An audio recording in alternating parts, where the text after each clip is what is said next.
পরিবেশ রক্ষায় শহীদ প্রেসিডেন্ট জিয়াউর রহমানের সবুজ বিপ্লবের ডাক গ্রামীণ অর্থনীতিকে আত্মনির্ভরশীল করে তুলেছিল বলে মন্তব্য করেছেন পরিবেশ, বন ও জলবায়ু পরিবর্তন মন্ত্রী আব্দুল আওয়াল মিন্টু।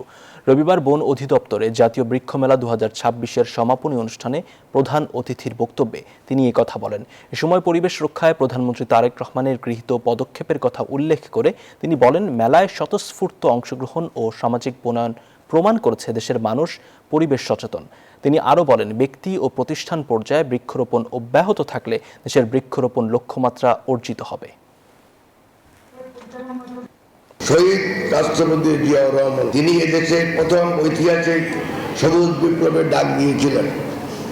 গ্রামীণ অর্থনীতিকে শক্তিশালী করা, খাল খনন কর্মসূচি এবং ব্যাপক বৃক্ষরোপণ অভিযানের মাধ্যমে তিনি সাধারণ মানুষকে শিখিয়েছিলেন কিভাবে প্রকৃতিকে ভালোবেসে স্বনির্ভর বাংলাদেশ গড়ে তোলা যায়।